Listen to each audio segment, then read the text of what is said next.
And here we go, people. We are live with the first ever Series X podcast. What is going on, chat? Good to see everybody on a Sunday. What better way to spend a Sunday evening for the next, I don't know, but about an hour and a half or so, but talking Xbox games with Xbox gamers. What is going on, guys? I am incredibly excited for this show, and just a few things before we continue going down this road. Okay, shout out to the chat. What is going on, guys? As you know, this is a completely Xbox show with no mention of any other platforms. When it came down to it, I've seen a lot of podcasts out there, a lot of quote-unquote Xbox podcasts, a lot of quote-unquote even like more neutral podcasts and stuff like that. And it turned into a confrontation. Not just the panel, but the chat as well. And I want this to be a place where Xbox gamers can come and be excited about Xbox news. Now, with that being said, shout out to my moderators. You guys do an incredible job. I am going to be leaning heavily on you guys tonight and every Sunday. Again, no talk about any other platforms, and that's regardless if you are an Xbox guy or not. If you're an Xbox guy and you come in and you start saying things and comparing to other platforms, guys, I can't have that in the chat. All right, this is strictly Xbox news, Xbox gamers, Xbox talk. That is what this show is about. And with that being said, I gotta introduce the man that I don't know if he's gonna regret signing that contract, but he is my partner in crime when it comes to this show. You might know him on YouTube as the Elusive Gamer. I also know him as Jamie Moran. Jamie, what is going on, brother? Hey man, we've been talking about this for the longest time now, and feels like forever now, but it's exciting because when you look at some of the biggest podcasts on the planet that talk about gaming, and even the ones that by some of the biggest publications that are Xbox related, they don't necessarily stick to Xbox. And I think that's the whole point of this podcast is literally just Xbox, stick to Xbox, no comparisons, you know, keep it Xbox. And that's what I'm looking forward to, and that's why we're here.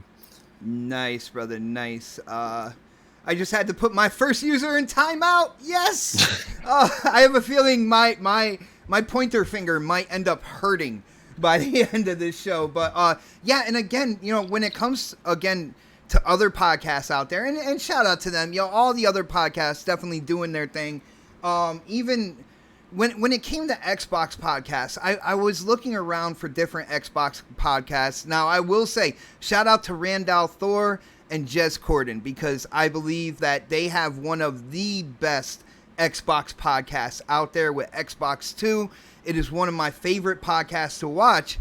But with looking at all the other shows out there, I realized something, that the chat was getting incredibly toxic, and people couldn't express, their excitement for things going on Xbox. And I'm hoping, Jamie, and I think we could do this, man, but I'm hoping that this show can be that place where people can come and just express their excitement, for everything that's going on with Xbox. And again, Jamie, we're not gonna like sugarcoat things. When Xbox and the news comes out, and we gotta like critique and criticize.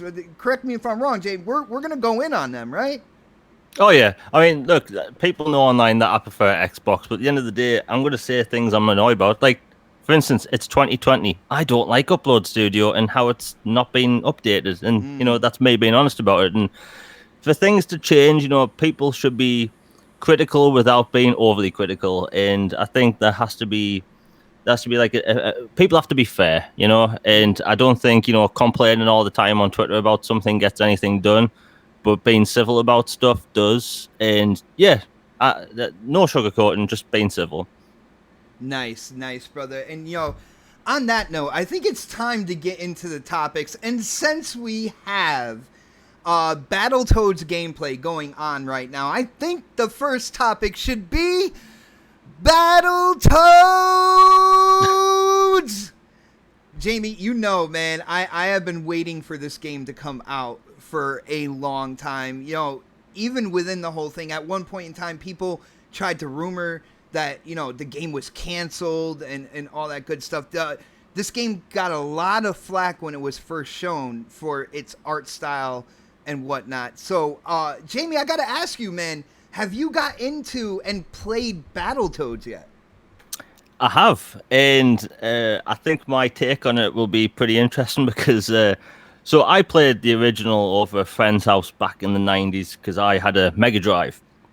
And, remember the hoverbike level back then? It was torture. Incredibly hard. The in the later stages of it, the walls and the jumps came so fast. It was incredibly difficult.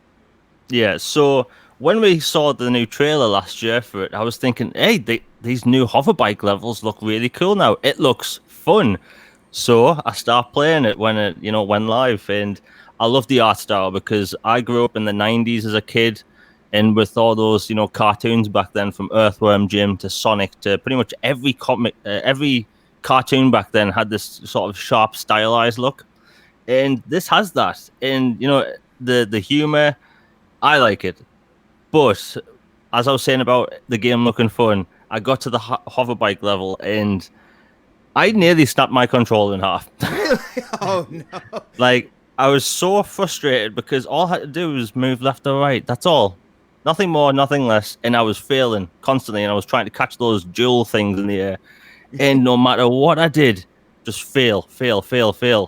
And it was frustrating beyond belief because I've noticed that the older I get, the worse I get at these type of games. Like, oh no, dude, don't blame age. Come on, man, don't do that, yo. If you start thinking that way, then your reaction time will start going down, man. You gotta start training. You gotta get back into it, bro. It's like Streets of Rage 4. Like, I got into it and I was like, right, I haven't played Streets of Rage since I was a kid, and that game kicked my behind. Like, I was so bad at that game. But at the same time, like, as bad as I am at these games, I think they're pretty fun still. And I think Battletoads is Marmite. Marmite is something that people either love or hate, and that's what I've noticed online. People either love it or they hate it. People like the old style gameplay and the 90s style look. Some people don't. And, I see why the review scores are being all over the place because personally, like, I get it. Like, I have friends that like the game that don't even play these types of games because they have Game Pass. And I have friends that like these types of games but don't like it. So it's kind of all over the place. But I personally like how the genre changes each of the level. And yeah, I like it. I wish it was slightly easier. But, Dude, are you playing on Tadpole, or are you playing on normal, or are you playing on Battletoads? What difficulty? Just normal.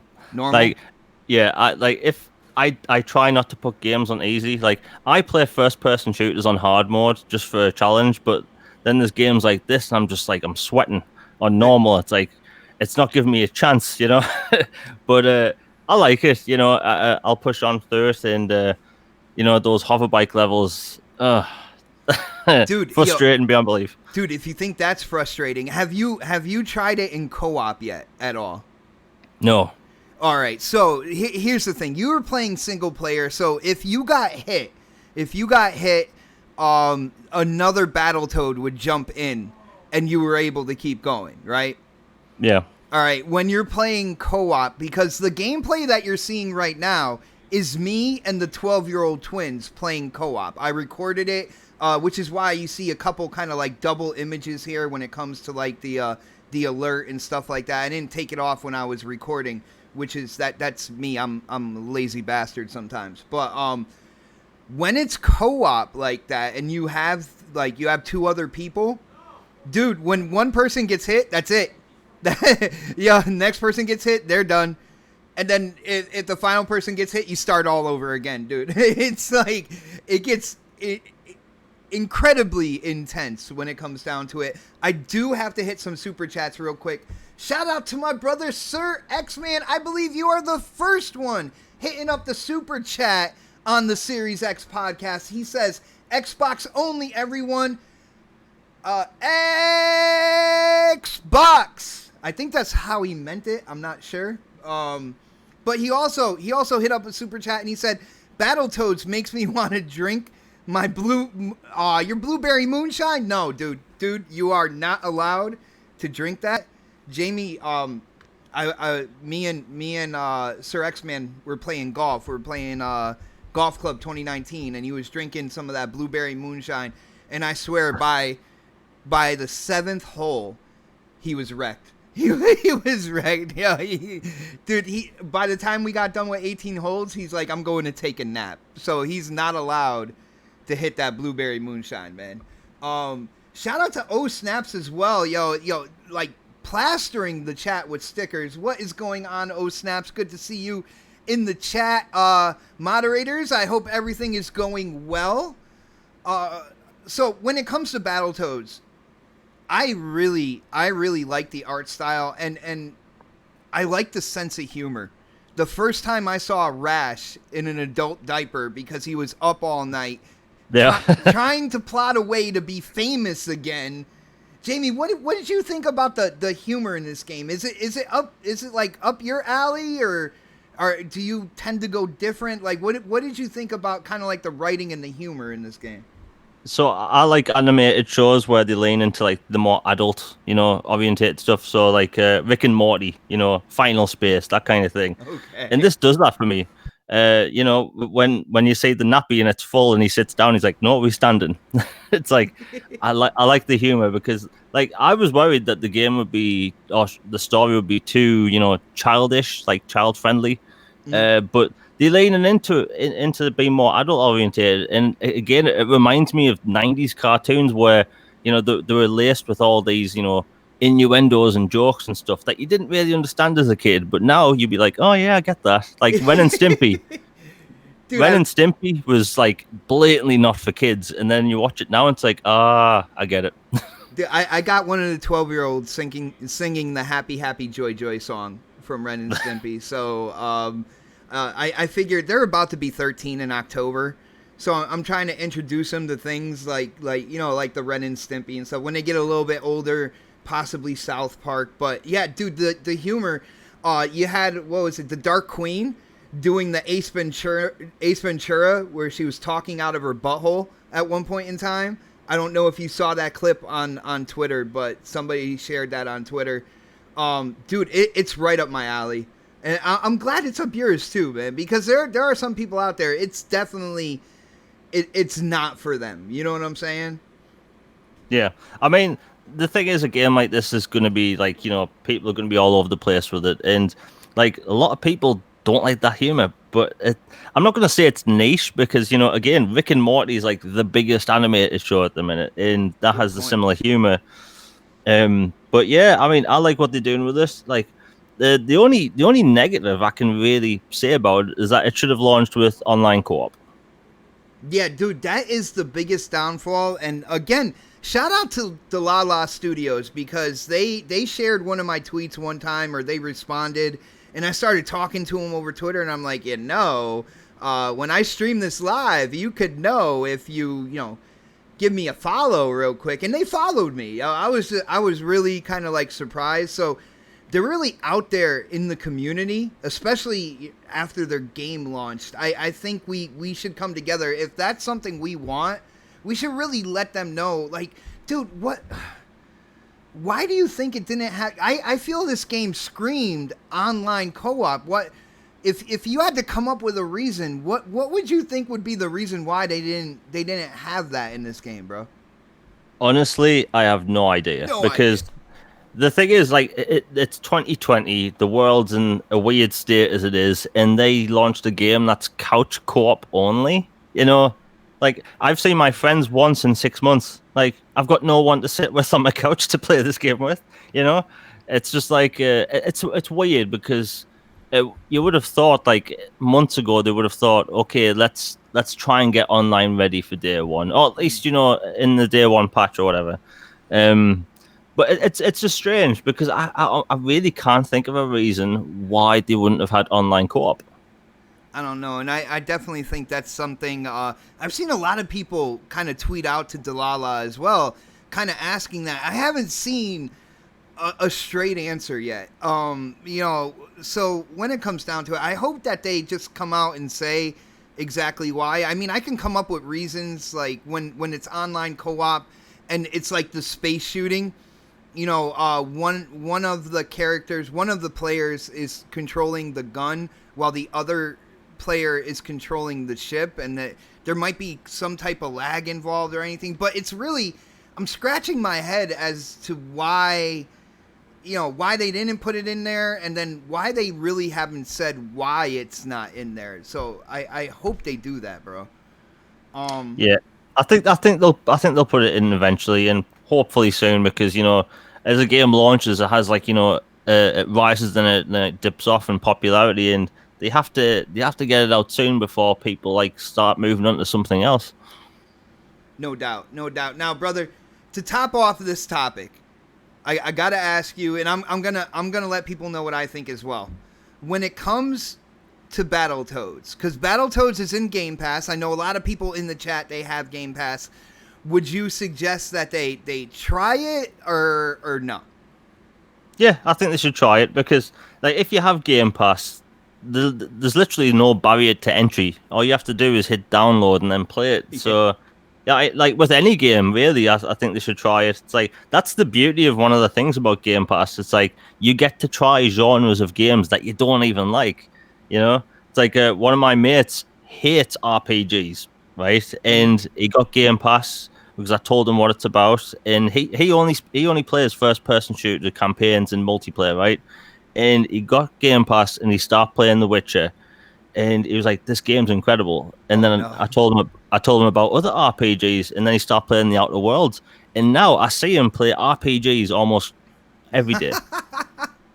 Dude, he got introduced to The Witcher. I'm surprised like you didn't find him like 2 years later with a full grown beard, and he's like, "Yo, I'm 33% of the way through," because that game is absolutely huge, man. When it comes to Battletoads, you guys already know what I'm gonna say here. Definitely try it. The humor, the gameplay mechanics. I know some people out there are trying to say that the game is slow. It really isn't. Each character has their own kind of like fighting style, and if you pick Pimple, which is the big brown Battletoad, he is a lot slower. All right, he's a lot slower than Rash and Zitz. Zitz is the quickest and has air combos and stuff like that for days. So I definitely suggest, if you haven't done it yet, downloading and trying this game out. From what I'm hearing, I had to restart the game a couple times because I was doing I went solo, and then I wanted to go in and play it with the twins, but I didn't think it was fair to bring them in where I stopped, so I went back to the beginning to play it with the twins. And then Snaps came in one night. She's like, "Oh, you're gonna play Battletoads with me?" So I started over again because it's not fair. You know what I'm saying? So I haven't really gotten that far, but I've played a lot of the game so far. It's really weird, but I definitely suggest downloading and trying it out. So we are gonna move on, and don't mind me, I'm changing the visuals to move on to the next subject. And Jamie, I'm actually gonna throw it in your direction here, because we're gonna be talking about DC Fandome. Oh yeah. All right, so DC Fandome, let people know what that is. And there were a couple games that were announced. You gotta start with the I guess the first unveiling, the first game. We'll talk about that, and then we'll go into the second game. But first, let people know what DC Fandome is. Yeah, so DC Fandom was basically to replace all of the events and coverage that they were going to have at Comic-Con.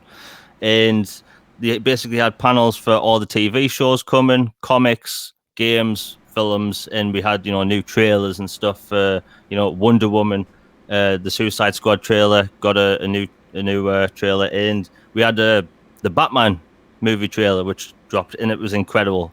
It leaked on Twitter about half an hour early beforehand, but it was good stuff. And the presentation for the whole thing, in absence of E3 and Comic-Con, people have been yearning for new and exciting news, and this was that, and it was all day.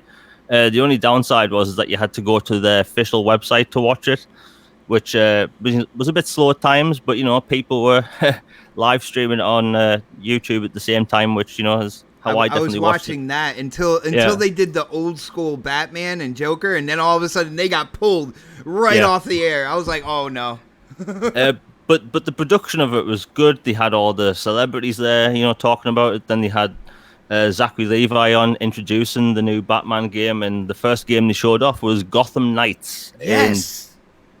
And I must say, everything that leaked about this game months ago was absolutely true. Literally every aspect. And the thing is, looking back at the old leaks, none of the leaks actually said you play as Batman. It was just called Batman, Court of Owls or whatever. So it made people think it was going to be a Batman game. And honestly, when they showed the CGI trailer to begin with, I saw people, saying in chat and complaining, not another CGI fest. And then they ended the CGI trailer with combat gameplay, and then they went into a full gameplay demo. That was such a cool way to introduce a new game. Oh yeah. And people were so surprised because at first everyone was wondering, is this a games as a service game, which I could talk about at length, because it's not necessarily a bad thing, but this is a co-op game. You can play it in single player or 2-player co-op. It's literally an RPG now. Enemies have levels, and you upgrade your gear. There's cosmetics, and it's basically an Arkham game, just with, RPG mechanics. And honestly, if you think about you playing as, the younger superheroes now, and you're going to be fighting enemies that's, older than you. So it makes sense that they lean in that way. And WB Montreal have been known in the past to make the best boss fights in the entire Arkham series. And they ended the demo with Mr. Freeze. Mr. Freeze. And the boss fight looked really cool, and there was so much going on. The frame rate was tanking a bit, but it was pre-alpha. I'm not going to judge gameplay that's in pre-alpha, but the game looked phenomenal. This was the first time we've had Gotham in a living city with pedestrians and people driving around and stuff. No more empty city for whatever reason, made up, whatever. It was like a living city, and that's exciting. And honestly, like, is I'm like a tiny bit disappointed that there's no Batman. But the thing is, there'll probably, be Batman gameplay in the end when you find out that he's still alive or whatever. Because let's face it, that's going to happen. But Dude, you're predicting that already. Well, a lot of people are also predicting that, but you're gonna go out on a limb and say Batman's alive. That's it, right? yeah, like we will play as Batman towards the end of the game, and there'll probably be DLC afterwards where you do play as Batman throughout the whole thing. But like honestly, everything they've shown, like the weather, the new gameplay mechanics, and one of the things that the Arkham games have done well is combat. Other developers have, used this style of combat. Shadow of Mordor, whatever you call it, used the exact same style of combat because it works. And with this, they've took the same combat and they've just added onto it. So there's a part where, you're doing a combo and then Batgirl literally does like a side run on a truck, like the side wall of a truck. Yeah, and then, I saw that, dude. Yeah, and it's like they've added more dynamic stuff like that into these games because in the last Batman game, if you're near certain walls, like Batman would like throw an enemy into the wall, but that was pretty much it. But it looks like they've maybe added more into it. And honestly, it's exciting because, like, let's face it, 2020 for new big game announcements, it hasn't been the best year, And you're being nice, by the way. Yeah. Oh no, I could talk about that at length, but with no E3, like have you ever seen Spaceballs? Yes. Like, we have been searching through the desert. We've been combing the desert for games and new game news. And let's face it, we ain't found it. And home in the desert. I remember. Oh my goodness, bro. And we finally found something. And honestly, the gameplay they showed off, it looked good. And it's going to be a cross-generation game, which is cool, And it's probably going to be an early 2021 game now. Yeah, they did say 2021. I did capture the gameplay, which you're seeing right now. Like, I did the trailer and that gameplay that you were talking about. We're gonna see Batgirl kind of like do that running that wall run on the side of the truck and everything like that. That's one thing you guys are gonna get here, as well as kind of like the back and forth between me and Jamie. I am gonna have visual cues for every topic that we talk about, and so I got that going as well. I gotta say, dude, for me, like, I was a big Batman fan when I was younger. I've kind of been Batmaned out with all the things, like all the games, all the different movies, all the different actors that have played Batman as well. And to get a game like this, Gotham Knights, which is, you said, co-op 2-player, 4 characters to pick from. The combat looks really good, but having this game in that universe and not necessarily being Batman. Jamie, am I crazy for getting excited that they haven't showed a Batman in this game? Like, it's all the other people? I'm excited for that, bro. No, I mean, like, I put it like this. I'm a huge Batman fan. And the second they showed that you weren't playing as Batman, I was like a tiny bit disappointed. But the second it shows gameplay, like what's on screen now, like, I'm excited. Like, would I love to play as Batman? Yeah, but at the same time, it's like, it's going to be interesting to play as different characters that play differently. You're going to be Nightwing, aren't you? Like, straight off the bat. Straight off the bat. I can already tell, Jamie. I can already tell. As soon as it starts showing the characters, are like, okay, yeah, I'm Nightwing. Like, no doubt about it. But the thing is, when Arkham Knight came out, people complained that you couldn't free roam as other characters. And this game is essentially that, So it's like, I've noticed that that's the main thing people are either like split on. They love the fact that they can play as other characters, or they don't like the fact that they can't play as Batman. But look, I think we're going to be playing as Batman at some point in this game, probably towards the end. And like, just look what's on screen right now. It looks crazy. Like, this could be like the best DC game yet. I mean, it has a lot to live up to because Arkham City was perfection. Ooh. But this, it just looks really ambitious. Like Mr. Freeze is like changing an entire city, and it was like all snowing and covered in ice and that. It's like, we haven't had that in an Arkham game before.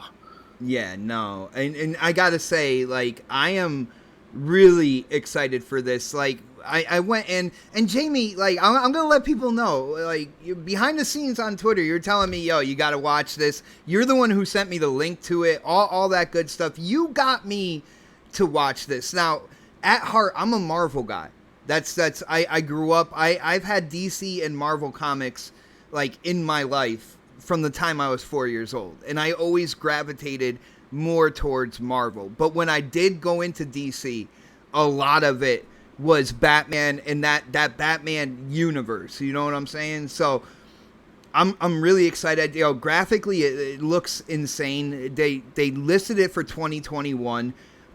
This game is on my radar now, and it's pretty much thanks to you, Jamie. Otherwise, I don't even know if I would have watched this when it was live, brother. So thank you for that, man. I mean, look, when it comes to like these types of games, most people tend to like the combat and the fact that you have like other gadgets and stuff. And let's face it, Warner Brothers hasn't done the best job advertising this stuff. You know, I've advertised this game more than Warner Brothers. Wow. So you need a check. They need to cut you a check, brother. And you know, when Mass Effect gets an announcement soon, I'll hype train that more than anything. Dude, I swear the developers who have made Mass Effect, I think it's their goal on a weekly basis to hype you up and disappoint you. I think it happens just about every week when it comes to Mass Effect in terms of possibly a remaster trilogy or whatnot. But I think I'm kind of going to the left on that one, man. They need to give you what you want, bro. That's all I gotta say about that. But so what was the other game that they showed at DC Fandom? Yeah, Suicide Squad. So we got a CGI trailer with, you know, the Suicide Squad doing their thing on a rooftop. Weirdly enough, it looked like Sunset Overdrive. It was very colourful and stuff, and it was set during the day, which, you know, we haven't seen for a DC game before, and it looks cool. And, you know, again, CGI trailer, no gameplay. Comes out in 2022. It's next gen only, and you can play it in single player or 4-player co-op. So I know it's a CGI trailer. I gotta say, I like what I saw. I'm in the minority here, and I know I'm gonna get some hate.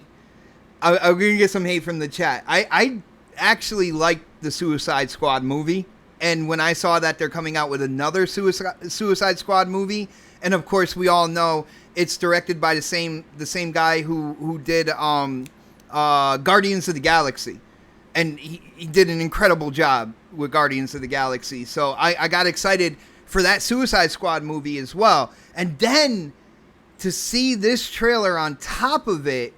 And to see all the characters, you know, King Shark, all the characters for Suicide Squad kind of being represented in this trailer, I thought it was absolutely amazing. Now, I gotta ask you, Jamie, what did you think in the trailer about Superman? Oh, right. So bear in mind, like, I love the Arkham series. I love the Arkham verse, and they confirmed this is also set in the Arkham verse, while the Gotham game isn't. Now, I've always wanted a Superman game because Superman is my favorite superhero ever since I was a little kid. And, you know, when I saw Superman, I'm like, okay, we finally get to see Superman in a game, an Arkhamverse game, and then he lasers someone to death, and it's like, okay, so they're doing bad Superman again, okay. And then just Superman looked weird. Like, I don't know. He just looked a bit chunky, you know. he had too many waffles one day. And, you know, I didn't like his look. I thought he looked a bit weird. But, like, you know, if I can't get my Superman game, which there's been 3 cancelled Superman games over the past 7 years, I'll have this. I'm going to buy it day one. I can't complain about it because I'll be a hypocrite. I'm going to buy it regardless. I haven't seen a single frame of gameplay. Chris said he's Bizarro. Bizarro has a very distinct look, and that did not look like Bizarro. You know about Bizarro? Yeah. So at first I thought it was Bizarro when we saw the poster, but the thing is, the S isn't the opposite way around. That, and like sometimes his eyes are like purple, but I mean, either way, you know, it's a cool premise for a game. Like, I don't know how the hell anyone's meant to take down Superman, but like, again, this game leaked just beforehand, and apparently we either kill them or capture them. So it's going to be an interesting take on the the DC Arkhamverse. It's just that it's going to be weird because like this game's so far out, like 2022. Like, Yeah. I was a bit disappointed because obviously things have changed, like with 2020 being how it is. But like originally this game was slated for holiday 2021, so probably they don't want two DC games to release in the same year. I don't necessarily have a problem. This is a first time event with Fandom, I believe, right? And if they do this on an annual annual situation, so once every year they have a Fandom or something like that, they're going to show you stuff that's kind of like further out. And I am a fan of knowing things that are coming out like 2 years in advance and stuff. Just as long as they don't hammer it in your head constantly. Every single kind of like show or something, they have another little snippet or something like that. Like I'm not opposed to them showing something from 2022. Now, dude, because we always saw it was a CGI, but what are you expecting from this game? Because the way that they presented this trailer, it seems like, online co-op, like maybe more than 4 people, because there are definitely more than 4 characters. And do you think the game is going to look kind of like similar to this? Because it's going to be a next-gen title, bro. Yeah, I mean, when it comes to the look of it, whenever we get a CGI trailer, people will always say, "Oh, well, the game's not going to look like that." And that makes sense. The game's not going to look like that. But the point of CGI trailers is to tell you the tone of the game, and this tells me. And when the developer said that, Metropolis is technically the 5th character, and like it looks like they're going to do probably Metropolis, full day night cycles and stuff, and. They did specify it will be up to 4 players in co-op. But like I think the game could look really good because like it's Rocksteady. Batman Arkham Knight was running on Unreal Engine 3. And that was running on, Xbox One and that. And like the game looks fantastic. So like what they're probably going to be doing here with maybe Unreal Engine 5, maybe on next gen, like it could look spectacular. And, Rocksteady has never let me down. So, like, for the games anyway. But yeah, I have high hopes for this. And while it might not be the Superman game I want, it's still an interesting take on a game. So I think it'll be good, man. I just, when it comes down to it, I'm interested in it. I really like the Suicide Squad. I like where DC is going as a whole, where... when you look over at Marvel, they're all like well polished and everything like that. And it seems like DC is definitely taking that darker, more punkish route, more neon lights, in the dead of night type environment. And I'm digging that. I like where they're going in terms of just DC in general. But I do have to say, man, I think you brought it up before, but I got to say, how the hell are these people going to beat the Justice League, yo? Like I don't see that happening, bro. I mean, like in the Injustice games, everyone takes this pill that makes them, almost as strong as Superman, kind of. And like, I don't think that's going to happen here. I think there'll probably just be some plot twist with Kryptonite and something. Probably steal something from the Batcave. They'll think of something. If we can't get Superman game because he's too powerful, then they've probably found some way how we can capture him or kill him or whatever. But I think they'll have came up with something because Rocksteady, if in the past they've wanted to make a Superman game and Warner Brothers said no apparently. So it's like they must have a plan. And Warner Brothers, I should say WB Montreal, we're making a Suicide Squad game like 5 years ago apparently. So it's like. That got cancelled, so whatever Rocksteady's idea is, it must work. So I have faith in them.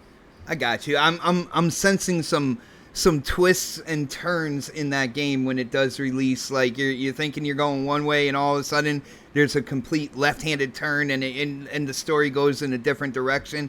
Kind of like in the vein of Suicide Squad, anyway. So I can definitely dig it. But brother, I think we should move on. And to move on, let's talk about dashboards, bro.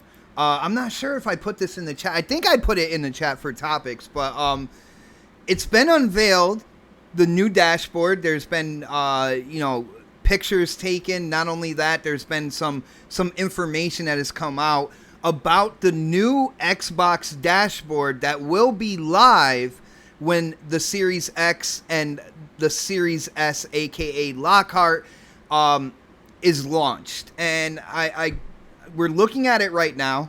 Of course, there is a delay on YouTube in terms of OBS and all that good stuff. It's something we kind of get used to. But looking at it now, they have rounded edges on the square tiles. Seeing it in action, it looks really fast.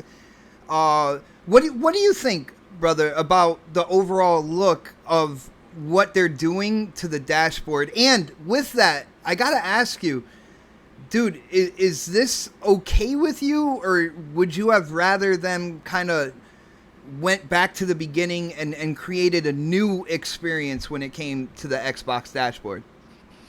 There was a time where I looked forward to, like back on 360, I used to look forward to the new dashboard experience because it would be completely different. You know, moving from the blades to the new Xbox experience, and then it moved to a more Windows 8 type look. And each time, I enjoyed, trying it out early, seeing what the new features were. Going from the blades to the new Xbox look, where you had, like, the avatars, was like night and day. It was like going from, old style Mac to, Windows 7. Like, the jump was that big. And the thing about this is, it's like, it's got to a point now where it's like, I don't really care for, like, a whole new experience. Like, I want speed, and I don't want stuff to be moved around too much. And what they're doing is they're not changing too much, and they're giving it speed. And dynamic backgrounds, which I've been vocal about on Twitter for years about. And let people, if somebody doesn't know what a dynamic background is, because there was an app that tried to do it on the Xbox One, and they absolutely failed miserably. Like, I looked for updates on that app. I forgot the name of it now. It's been a while, but they were trying to do animated backgrounds, and it just didn't work out. So what is that background that you're talking about for people who don't know, bro? Yeah, so basically there'll be selection of dynamic backgrounds where the image behind the tiles will move. So for instance, like waves is like, a rainbow or whatnot. And the unofficial app that we had on Xbox One, I think it was like 2 years ago. I mean, the thing is, it was cool while it was like supported, and they did have a wallpaper on there, or should I say dynamic background, where it was the SR Normandy 2 going through hyperspace.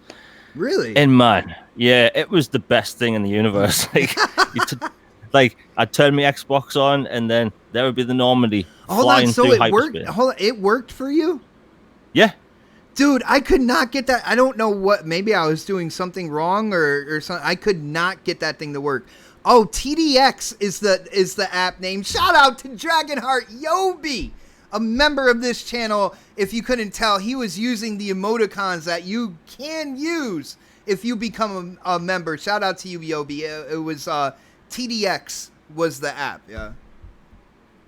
But yeah, like it was so cool. But the problem is that at the time, that was before developers had even more RAM to use for this system.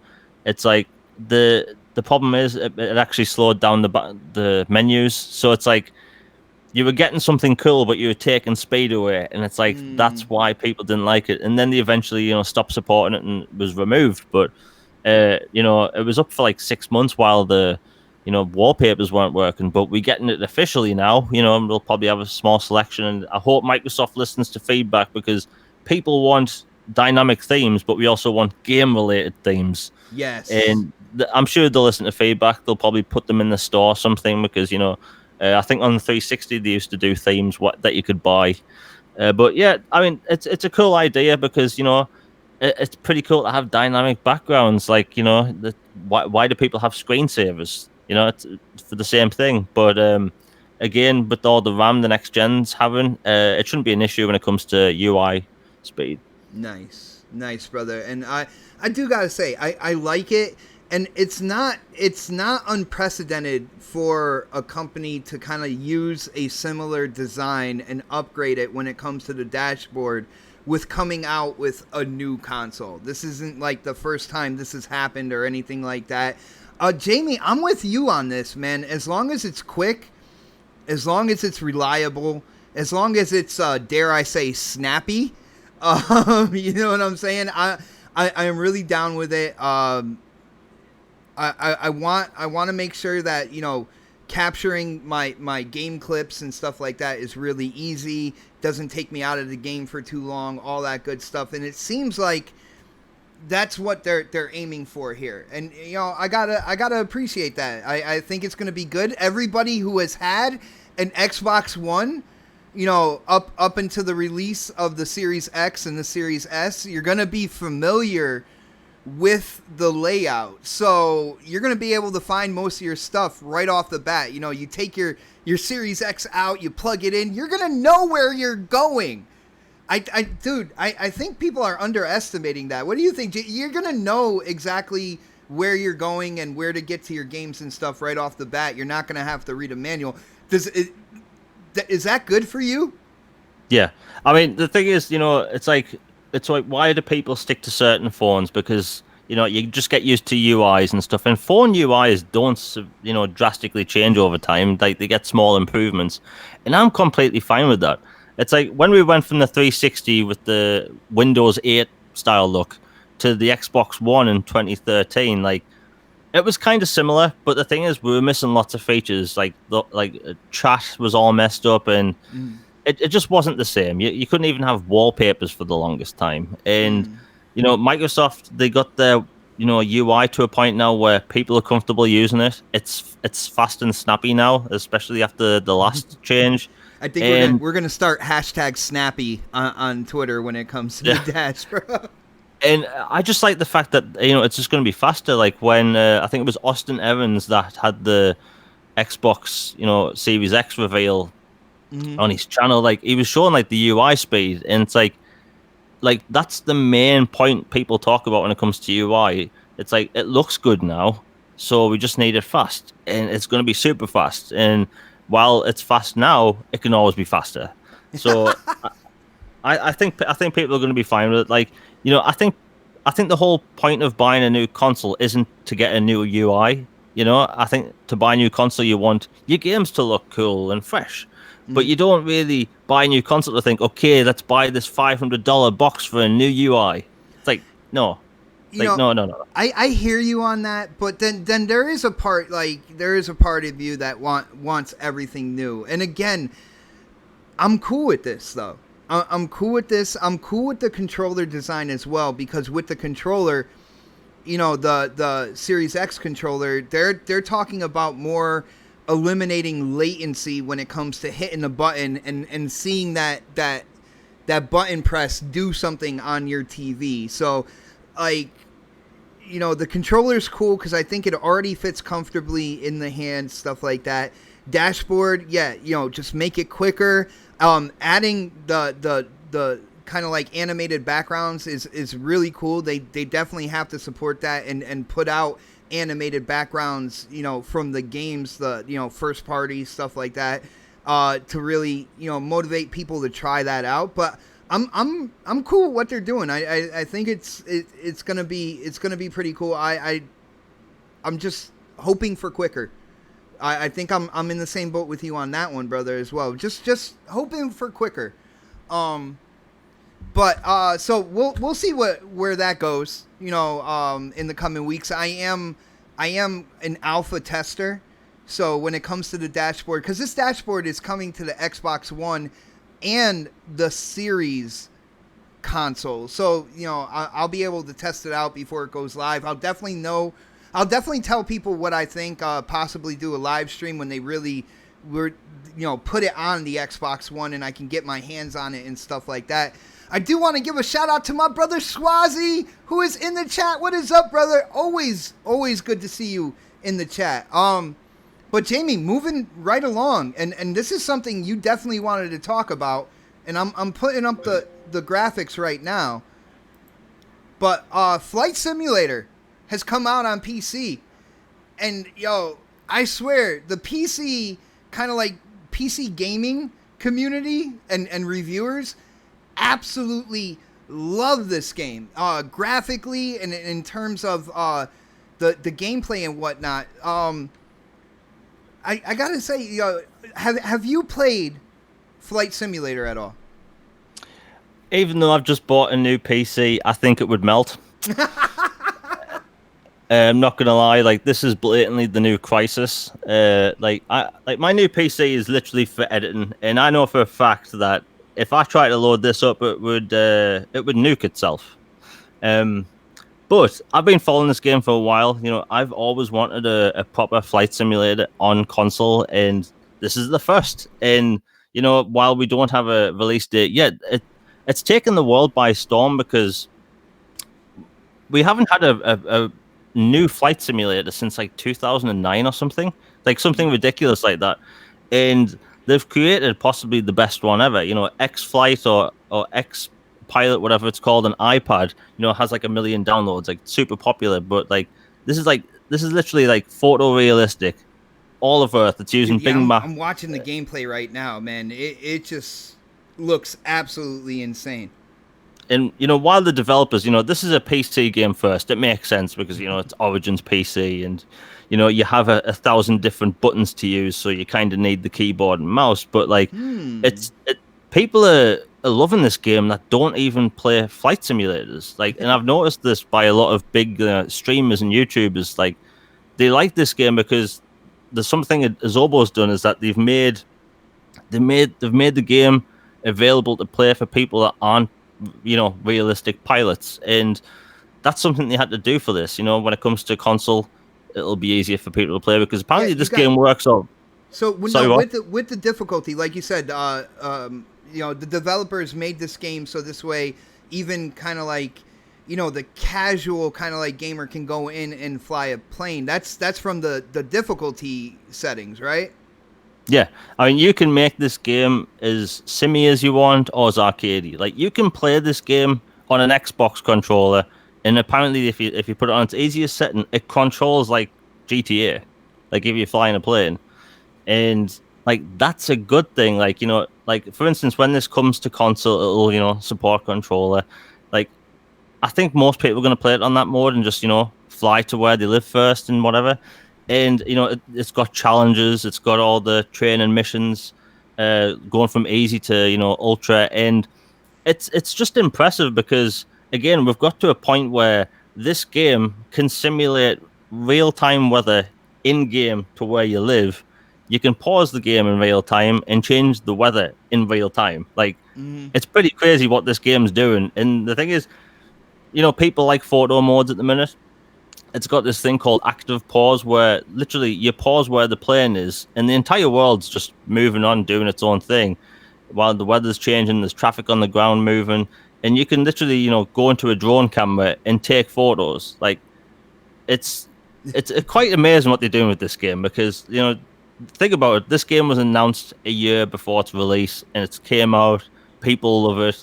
You know, it's estimated to generate $2 billion in hardware sales. Oh, like, damn. Yo, Jamie, me and you got to make a simulator so we can get $2 billion, man. What's good? Yeah, I'm honest. I want that simulator money, but like, it's just impressive because, you know, it just shows what you can do with video game technology now. And, you know, we have certain simulators already. You know, there's things like Goat Simulator, which is essentially a joke and a take on the genre. Definitely is a joke. I can't stand that game. And like, it's just cool because, again, this is coming to console. Like, and it's quite unbelievable because, like, you look at it on screen right now and it's like, it's a technical marvel. Like, Azobo Studios are just pulling off some magic with this stuff. And again, you know, I see streamers who play first-person shooters all the time love this game. Like, Dr. Disrespect plays shooters all the time. He was enjoying this despite the fact he was bad at it. You know, I don't see him enjoying it, if he's not good at it. But damn, man, I do want to say, when it comes to this game, first off, drop dead gorgeous, and this is one game where people are like, this is truly next gen graphics. I am really impressed with what they're doing with the cloud when it comes to this game. I believe correct me if I'm wrong, Jamie, isn't it like 2 petabytes worth of data to basically make the entire world and have everything kind of like streamed to your PC in real time, including the weather and stuff. Like I believe it's 2 petabytes altogether, and they're using the cloud for it, man. That's impressive. Yeah, I mean, so the way the game works is that they use all the map data and they use the 3D engine to create, buildings and stuff. So they do have things like landmarks and stuff that you see in maps, those will be right. But, when you have clusters of houses and stuff, like those will be, AI generated, which they've done over time. And, so for instance, the street would look familiar, but the houses aren't exactly the same, if that makes sense. Oh. So like football stadiums, monuments and stuff, everything's going to be there. But when it comes to like the exact look of individual houses, aren't going to be there. But like when it comes to the distance of things in between objects, the narrow margin between it being like it is in real life is 8 centimeters. So it's like that's across the whole planet. Damn. I mean, dude, absolutely insane. Now, this is an Xbox show. This isn't, Series PC podcast, right? This is an Xbox show. So I've seen a few reviews, and every single reviewer I've seen has either used flight stick controls or they used a controller, but controller in tandem with the keyboard, because like you said, all those little button switches, stuff like that, can be represented on a keyboard. So I gotta ask you, bro, like when it comes to this translating to console, which I believe they delisted the Xbox One when it comes to this game, which I kind of see. If you just look at this game, I have no idea how this would run on the Xbox One, even the X. And the X is crazy powerful, but those Jaguar cores, man, I don't know. Like I can just see a frame glitching mess, like if the game went on to Xbox One. But how do you think this is going to really transition over? Like I said, most of the reviewers were either using flight controls or they're using the controller in tandem with the keyboard. Do you think this is going to transition well to the Series X? How do you think people are really going to play this, man? With a controller. Because like I play Elite Dangerous, or should I say used to, and one of the things people were concerned about when it came to console was how is it going to control with just a controller? Because like my brother, who plays Elite Dangerous exclusively, he uses a controller and a keyboard on PC, and he can't play it any other way, and he also uses a flight stick. Sometimes he changes his mind, whatever. But the whole point is that like I would play Elite Dangerous on his PC and think like there's no way I could play this on a controller. And then when it came out, I played the beta and it works perfectly fine with the controller. Perfectly fine. And they just do that the same way. The thing is, going back to the whole difficulty thing, if you pop it on easy, you can control the planes like you how control planes in GTA. Dude, you can completely autopilot the entire thing. If you want to just go up there and take pictures, you can have the autopilot take off, fly, and you're just up there taking pictures. I saw somebody do that, so... Yeah, I mean, literally, the game can be as easy as you want. And, we already have flight sticks available for Xbox One. Hotas make them. And... That will probably be supported. That flight stick is already supported on Elite Dangerous, so I don't see why they wouldn't be supported on Flight Simulator.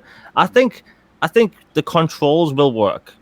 I just think when it comes to how it'll look, I don't think people should be too worried about it. Because remember with Xbox One X, people said Red Dead Redemption would never run in 4K, and it came out and it's probably the best looking game ever made. So it's like true. I don't think it'll be one of those games that'll probably. I do not think this will be a game that'll run at 60 frames. Just because of how big and ambitious it is. And the thing is, I don't really care. Like I like 60 frames, but when it comes to a game like Flight Simulator, like it's obviously going to be a CPU hog, and I'd rather play it at 30 frames than not at all.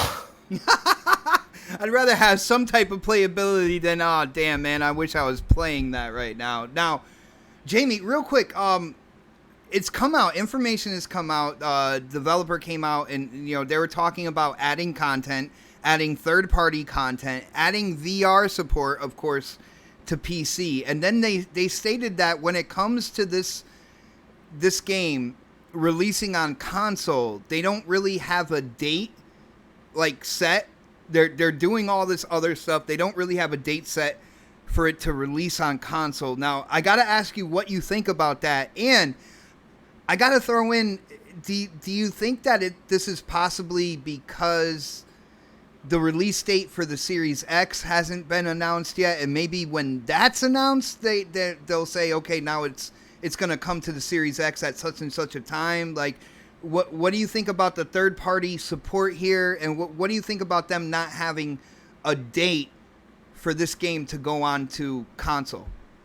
Yeah, so like I've been following this game for a while, and I get all the updates and stuff. And and the thing is, their roadmap for pre-launch for all the testing and stuff didn't even list Xbox, like, for real. Like, and the thing is, with a game this ambitious for PC, it makes sense because, like, let's look at XCOM, right? That XCOM was a heavy PC game, and it came to console. I think it was like 6 months later, and they perfected the controls and the way it was launched. It worked perfectly for me, and the way it was done was right. If you're gonna have a PC game first, get it done on console right and launch it when it's ready, rather than rushing it.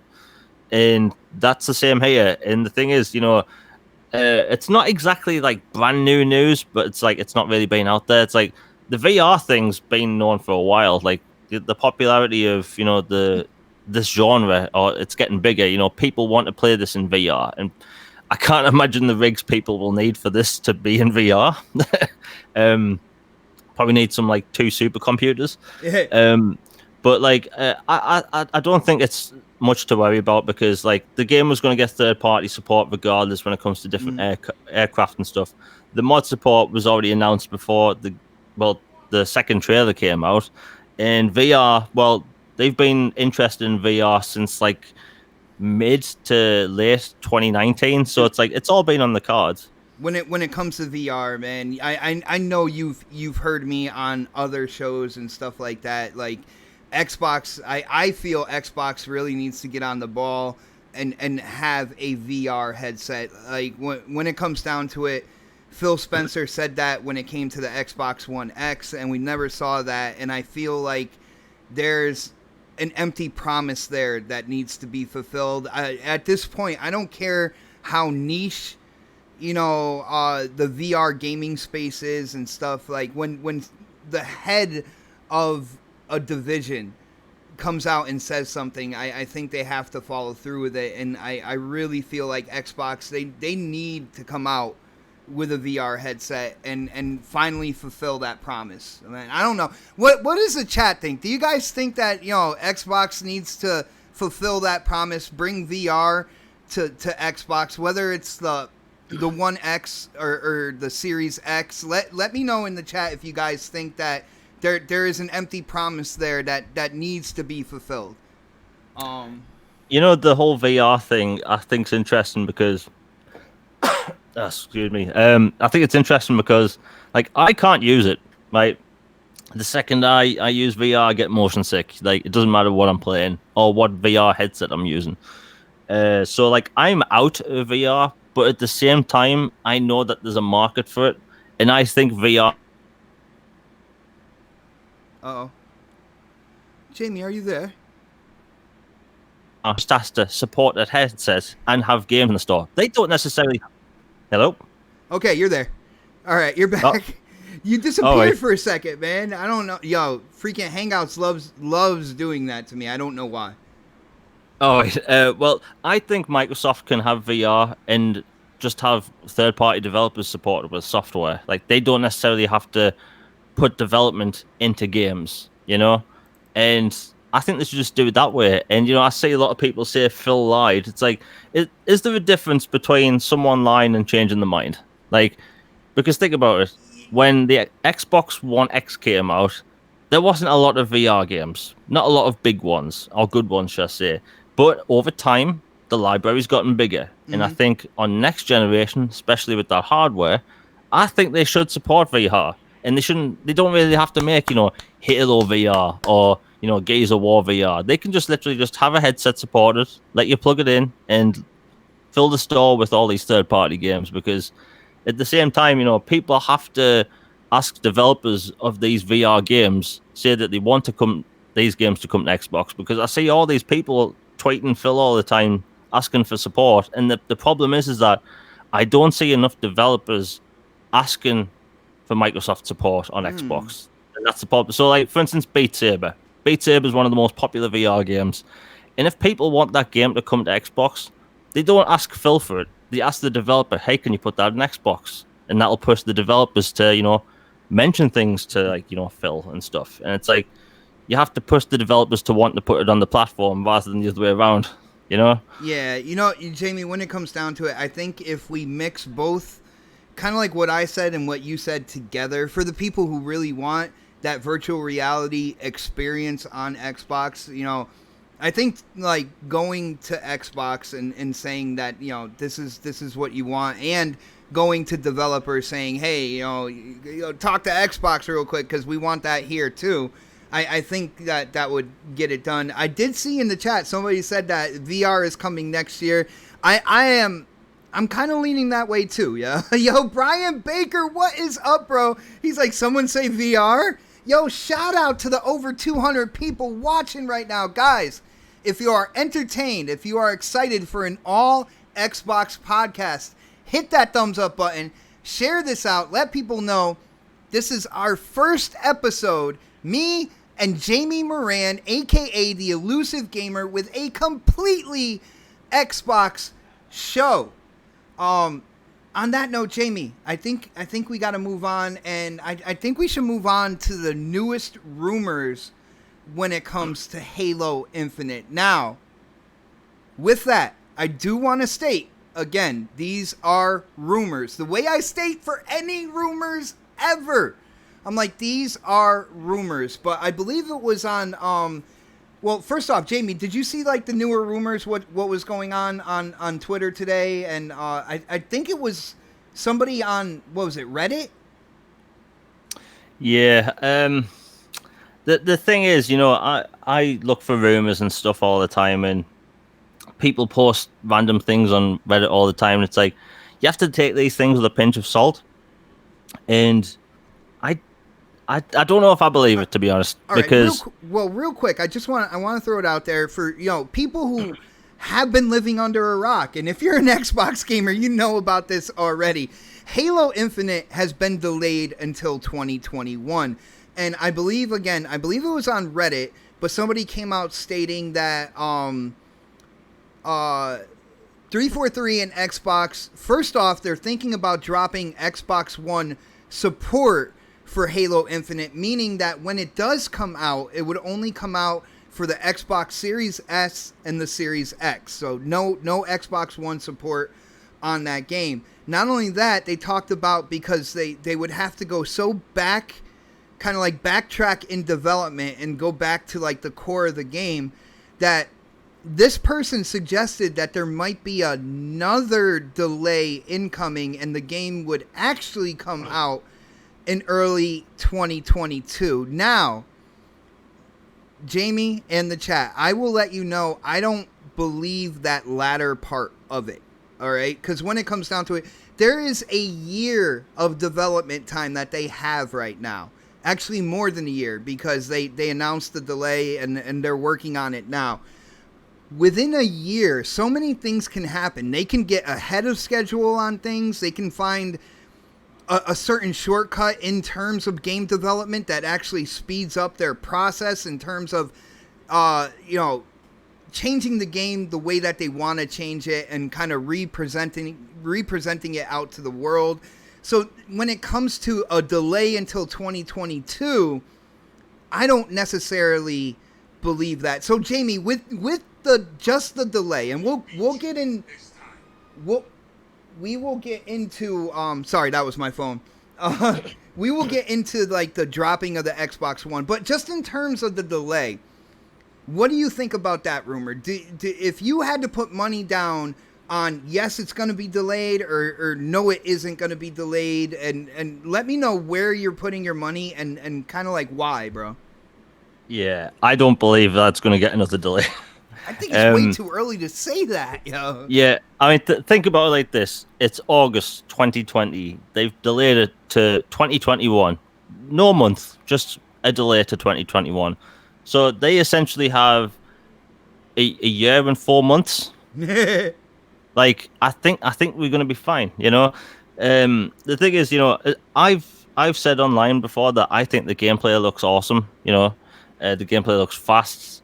It looks ruthless. I like Halo gameplay. And when it came to the delay, while I was disappointed, I still thought the gameplay looked good. You know, the visuals and stuff. Whatever people like, think about it. People had to pause a single frame, to find that Craig meme.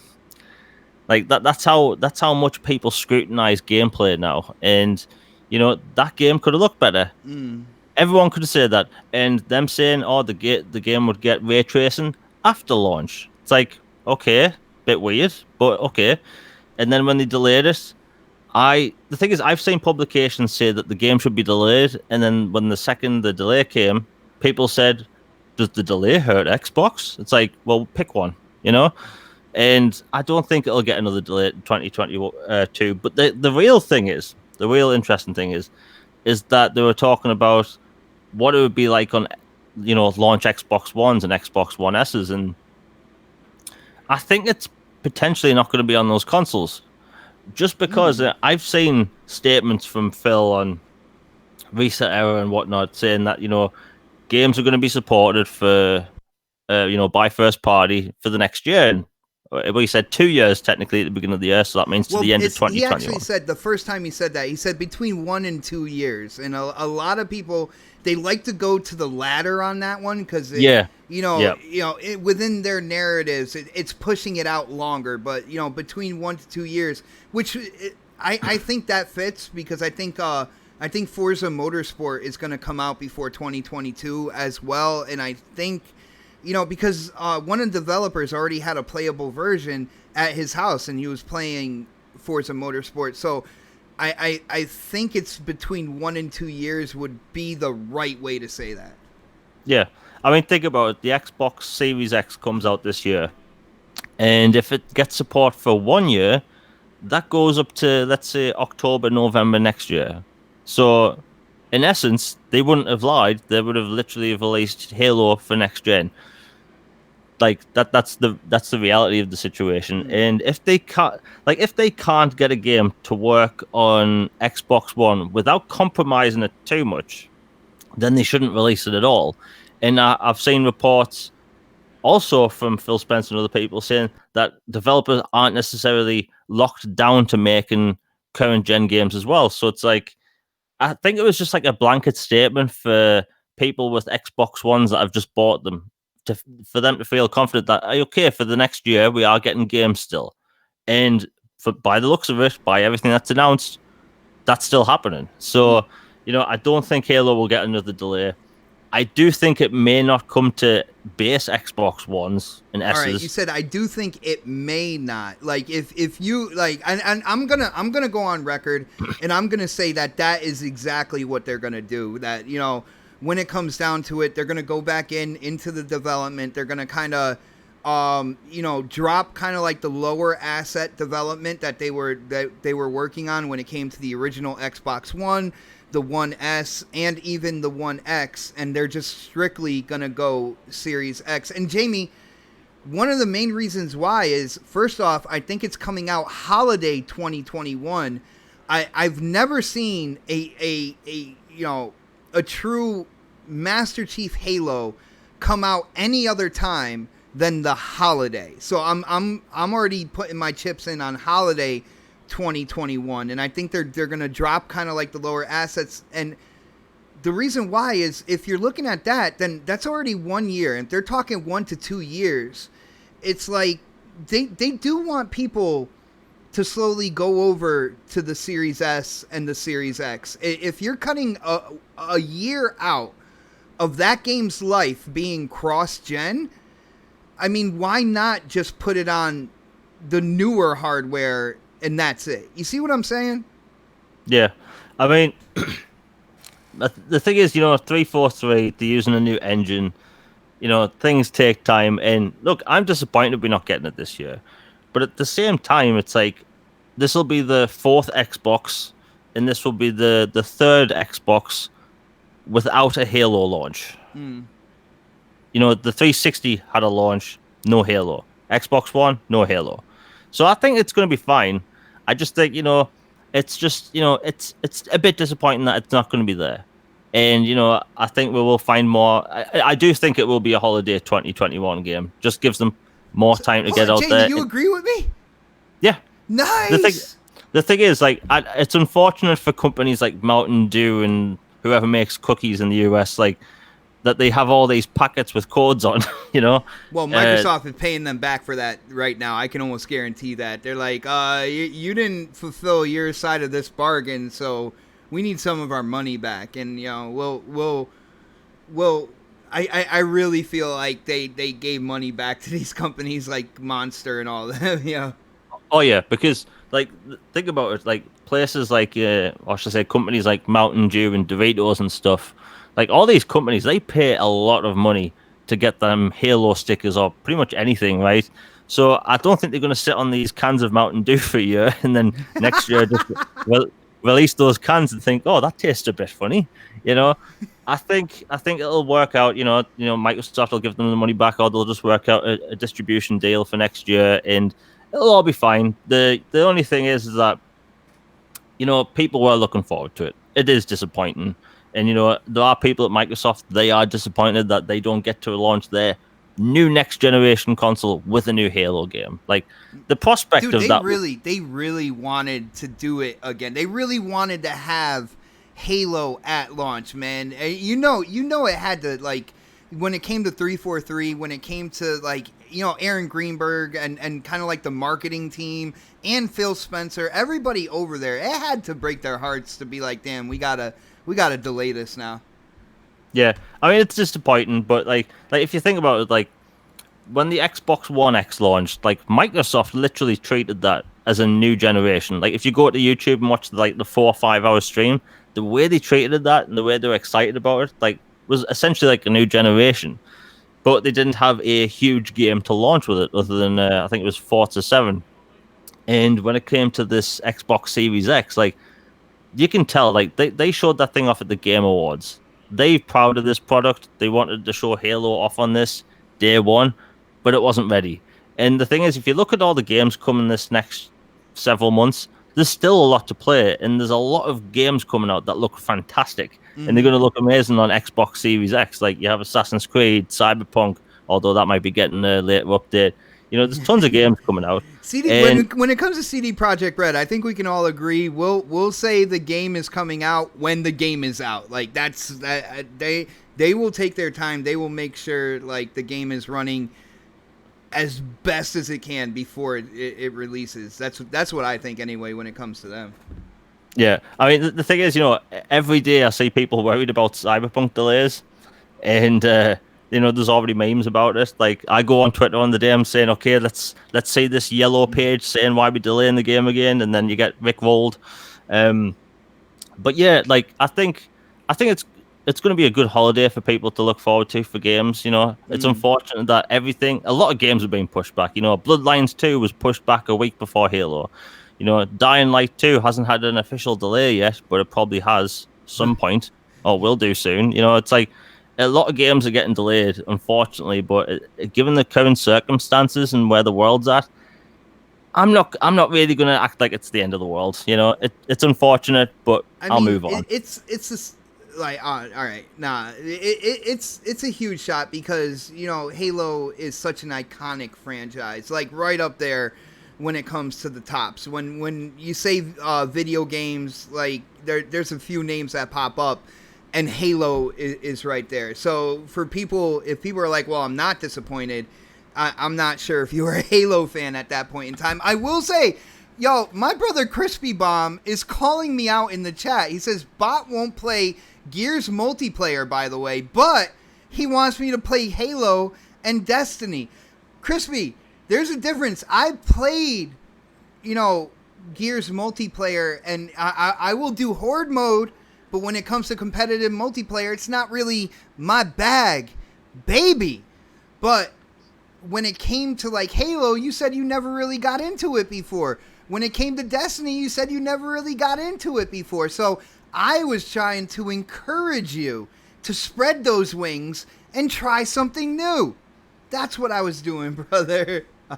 Shout out to Crispy. Yo, shout out to all the moderators, everybody in the chat. Thank you guys. This is absolutely amazing. Yo, Jamie, we're up over 200 people watching on our first episode. Dude, what do you think? That's cool. I think it's good because, it's clear that people want an Xbox-centric podcast where you literally stick to the topic of Xbox. And, the reception so far, at least in the chat, is positive, and we just need to see more of it. Yo, the chat is absolutely incredible. Shout out to you guys, man. Oh my goodness, I am so happy, and it's all because of you guys, man.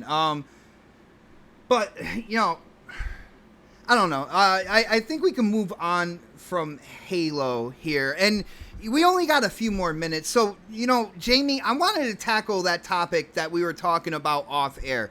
We were going to kind of link it into the Gotham Knights thing, right?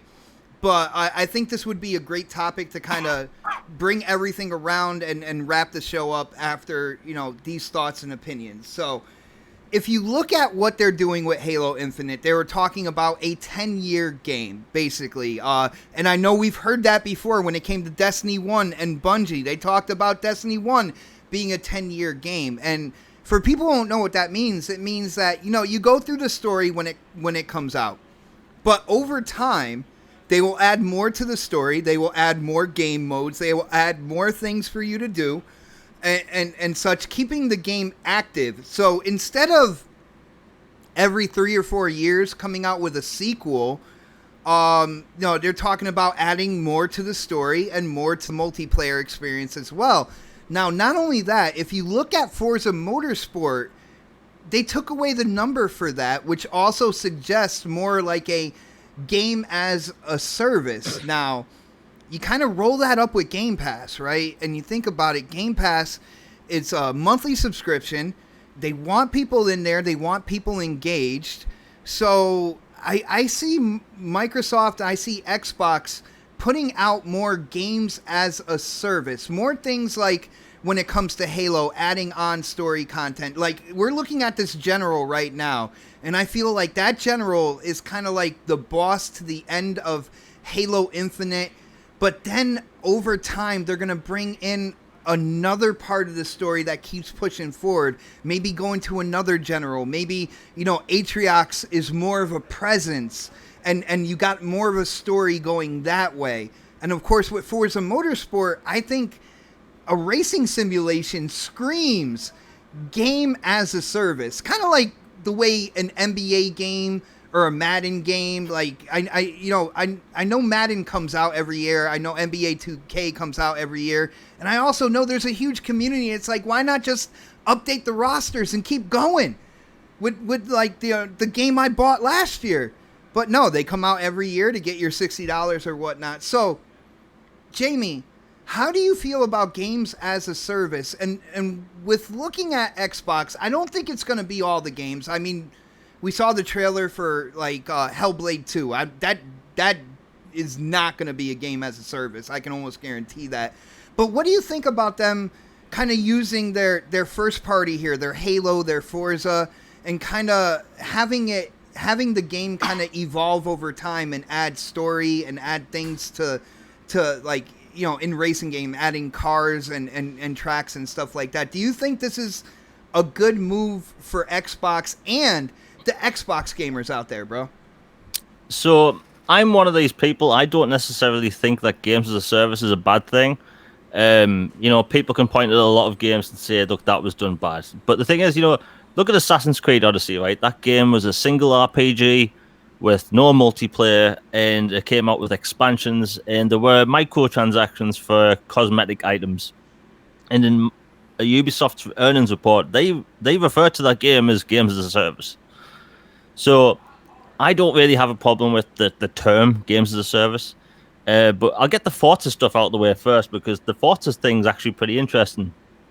So we have to look at Pro Evolution Soccer and other sports games in general. They come out every single year. These games have 9-month dev cycles, right? And people complain every year that they're paying for the same product, just with updated rosters, and that's it, right? Mm-hmm. But the weird thing about Pro Evolution Soccer is that this year they aren't coming out with a game. They spend an extra year because they move into Unreal Engine from Fox Engine. And this year, for $30, or it might be $45, I'm not entirely sure, but for, let's say, $40, you can pay for the roster pack update. So you're essentially paying all that money for the same game just for a roster update. It kind of goes to show what's really in these games. So when it comes to Forza, every single year or every other year, we hear about a new Forza game getting delisted. And it happens all the time. We get them through Xbox Live Gold if Microsoft decided to give us them last minute before they get delisted. And the game is gone forever unless you own it digitally or have the disc. So when they came out and showed Forza Motorsport with no 8 at the end, that made me think, well, with this being a service, they're not going to have to, reissue licenses for yet another game and, process that game all over again just to keep it in the store. It's going to be a game that's active for years. You know what I mean? Yeah. And for that, well, it's not going to get delisted. It's going to be something they're going to add hundreds of cars over time and literally add more tracks and more experiences and stuff. And for a racing game, which is also a sport game, it makes sense because, again, what happens with a new racing game, a new Forza game? You're getting prettier tracks and prettier cars. It's essentially the same game. Don't get me wrong, a hell of a lot of effort's gone into it, but a racing game is a racing game. It's going to be a better looking game with more stuff and different stuff. But if they keep it with an experience that you upgrade over time, I think it's going to work out. But when it comes to Halo, initially I was like, oh, I don't want this to be like Destiny, because I'm not the kind of person that likes to play these multiplayer shared games for a long amount of time. That's just me. But with Halo, it's interesting because they have multiplayer and single player, right? Yeah. So the multiplayer will be supported for a while with maps and whatever game modes they have. But the interesting thing about Halo is traditionally a single player experience or co-op. So with them having Halo updated over time, that means they're going to have two different experiences to engage customers over time. That being the multiplayer with new maps and single player content. So you're going to finish your Halo Infinite campaign, and then there's going to be some more stuff the next year or the next quarter. And the fact is, me that prefers to play Halo single player, I like the idea of me getting fresh Halo content every 6 months, every year, whatever, rather than buy a whole new game.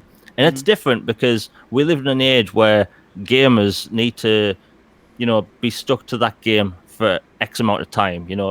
Developers don't want their game to be rushed out the door anymore and say, hey, play this for 10 hours until you're done, and that's it.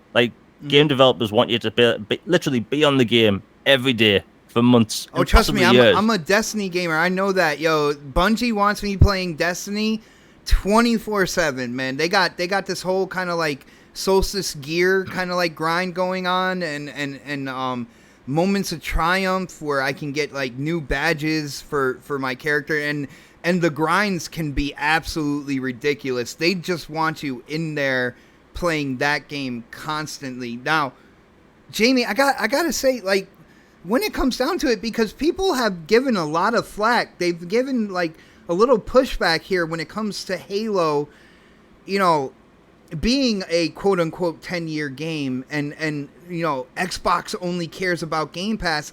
I look at this, and let me know your thoughts on this. I look at this as a benefit when it comes to Game Pass, because now, 3-4 years down the road, I'm not looking to buy the sequel to Halo Infinite but I'm getting content. I'm getting story content. The story arc has widened since the Halo Infinite's release because they've been adding story content. You know, I fought like 3 generals and Atriox is on my ass right now, and I went to Earth. Like so many things could happen, and I feel like because Xbox really wants Game Pass to be a huge success, I don't think they're going to be charging anybody for that, or at least it's going to be in Game Pass. And if you don't have Game Pass, that's where like the $20 or $30 is going to get involved. But I look at it as a benefit to having a service like Game Pass, because now I'm not going to be spending $60 every 3-4 years or so for a sequel. What do you think? I mean, I agree. The thing is about Halo, it's traditionally a single-player experience, which you can play in co-op.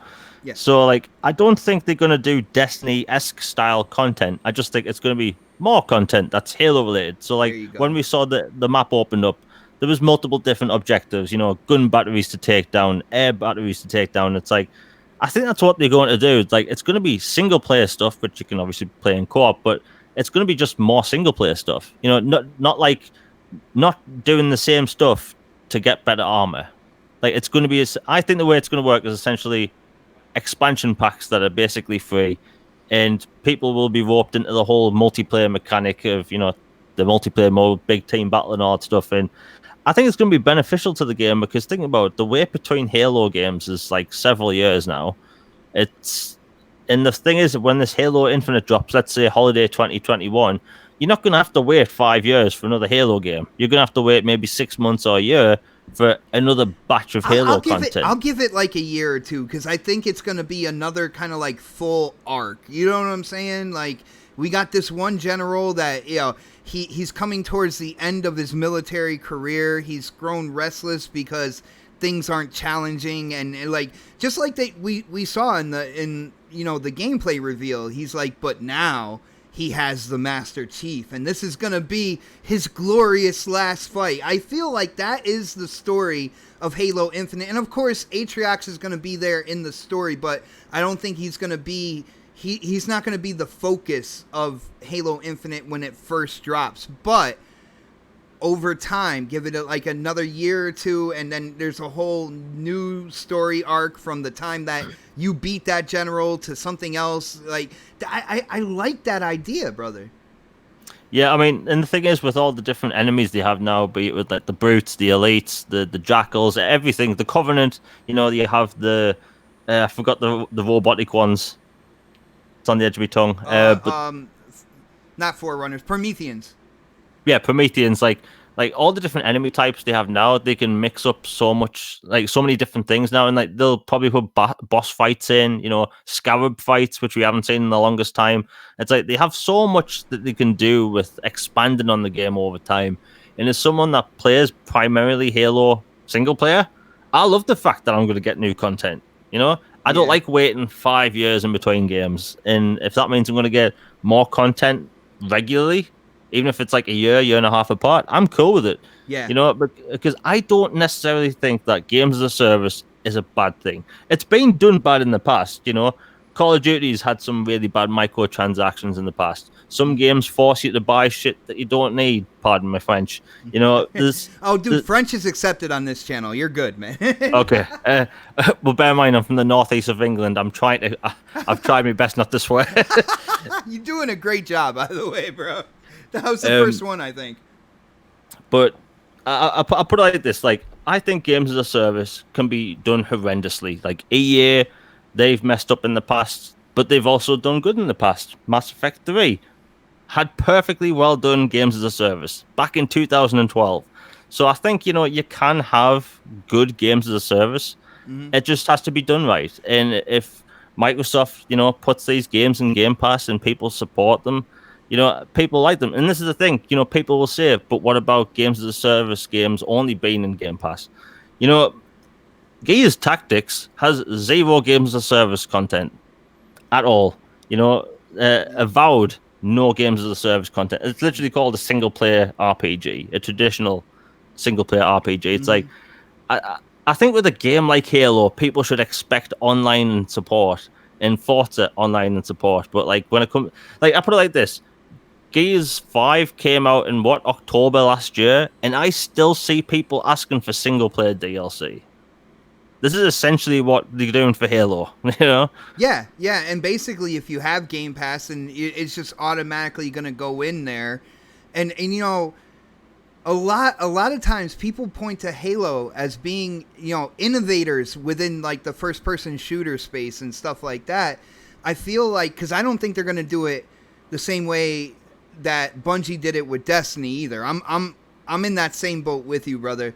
And I think they're just going to add story content. And of course, with the multiplayer, they're going to add maps, stuff like that. All the usual tidbits and all the usual kind of like armor pieces, all that good stuff. But I think they're looking to kind of like innovate again, but in a different way. Innovate on how they deliver the new content for this first person shooter. You know, not necessarily the whole season pass aspect and stuff. If you have Game Pass, like, you just automatically get this stuff. And real quick, Jamie, just for touching on this whole thing, if Xbox is really serious about making Game Pass a success, then they're going to do the proper games as a service. They're not going to do the EA where they slip up and this is garbage. You know, I think they would have more kind of like more research and development into what the good type of games as a service is. You know what I'm saying? Yeah, I mean, let's look at the most egregious games as a service game of all time, and that being Star Wars Battlefront 2 when it launched. Let's not like, look at that. like that was so badly handled. It got Disney to basically call the higher ups at EA. Like, that's how bad it was. So like with Microsoft wanting Game Pass to be as big as it can be, they have to put it in like good content. Like I think they'll be fair, because like, I mean, hell, they even worked out a deal with Square Enix to get not just Final Fantasy 15, but Final Fantasy 15 in every expansion in Game Pass. Like, people didn't have to pay for like additional stuff when they, you know, downloaded the game. And it's like, I think they're going to be fair with this. And again, games as a service can be done right. And the thing is about Halo, if they mess up, people aren't afraid to be vocal about it. Dude, they'll see subscriptions to Game Pass die, and they'll be like, "Oh man, what the hell's going on here?" Like, you know, I really feel like that is their kind of like golden egg over there right now, and it's an awesome value. You know, games like Resident Evil are going to come in September as well. They're putting third party in there. Of course, they're supporting it with first party. And they really want Game Pass to succeed, so I don't think they're going to put a half-ass games as a service in there, or a way to kind of really like skimp people out of money, because they want you to be a subscriber. That, at the end of the day, that's what it is. That's what they are about. That's what they want it to be. And I don't think they'll try to ruin it with like shady tactics. You know what I'm saying? Yeah, I mean, they're going to do the best to please people, because at the end of the day, they need you to stay subscribed for a long amount of time. And the thing is, they can, you know, make people happy with this stuff, because they have to. Like, think about it. People have been vocal for years about Microsoft and, you know, the games they come out with. And they're at a place now where they have so many studios making content. They can have games that are big, small, multiplayer, single player. And it's like, we're going to have a wide variety of games to stay subscribed to. And especially me, I play single player games primarily, and I'm subscribed to Game Pass, and I get content that I like. And at the end of the day, if I'm happy, they happy, and they want to keep me happy by, you know, me staying subscribed to Game Pass. And look, I think it's cool that they're going to change some stuff. Like Halo, think about it. Halo for the longest time was the same game, and I love Halo. I love Halo as much as Mass Effect. I just never talk about Halo because people react whenever you talk about it. No, they don't. What are you talking about, man? It's like Halo. Think about this. Halo is almost 20 years old. Almost. And for almost half that time, Master Chief had the ability to sprint. Almost half. And in the year 2020, people wanted to go back to Halo 3. Yeah, no. No. I've never ran through butter in real life. But I can imagine that's what it would be like. Dude, and the thing is, I was gonna say, if people want, go back to the Master Chief Collection. Like, for people who have been playing like Halo 4, Halo 5, stuff like that, if you want to remember exactly what like Halo 1, 2, and 3 felt like, go back to the Master Chief Collection, play the online multiplayer there with Halo 1, 2, and 3, and let me know how you feel about it, man, because I can't do it, Jamie. I can't. It's like, there was a game on the Mega Drive called Mickey Mouse's Castle of Illusion, and there was a level where you'd be jumping through jelly. And I remember that. Yeah, and that's what Halo 1 through 3 is like. Well, now, when it first came out, that was the hotness, but now, no. And like, the thing is, I loved Halo. I loved, leaving the escape pod for the first time and seeing the Halo ring. Like, me as a teenager, that blew my mind. Halo 2 came out. I remember ready to fight on Earth, and then, the credits rolled up. People were disappointed. And I remember being on message boards at the time. People were angry, really angry. Halo 3 comes out. It's a phenomenon. It's all over every news channel. The launch was huge. And again, people complained on message boards about dual wielding. It's like, no matter what changes with Halo, people will complain. Oh, yeah. Halo 4 comes out. I should say Halo Reach comes out. Again, phenomenon online. People complain about armor pickups. But the campaign was absolutely amazing. ODST, people complained about it being slow and you're not playing as a Spartan. You're not playing as Master Chief. Yep, that was a big complaint. Yeah. Halo 4 comes out and it has this optional like side thing that's updated every week. It was called Spartan Ops. It was experimental, and it was fun. I liked the fact that I was getting this new episodic thing. Again, games as a service, and it was free. We got this new thing every week. I think it was like for 6 weeks.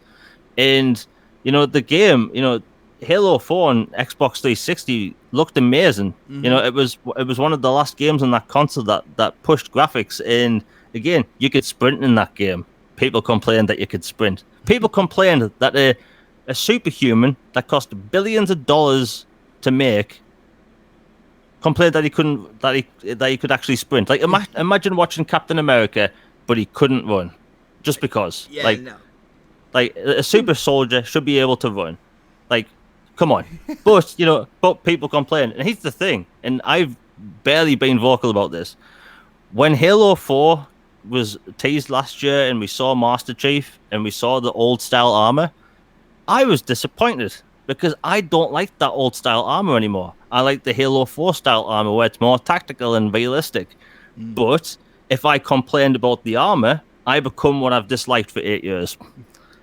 Right, yeah, you are right in the same boat with the Don. Shout out to my brother, the Don. Like, when they revealed that armor, I was in DMs like, okay, yeah, the armor, they went back with that, but don't lose hope yet, bro. Don't you lose hope when it comes down to it.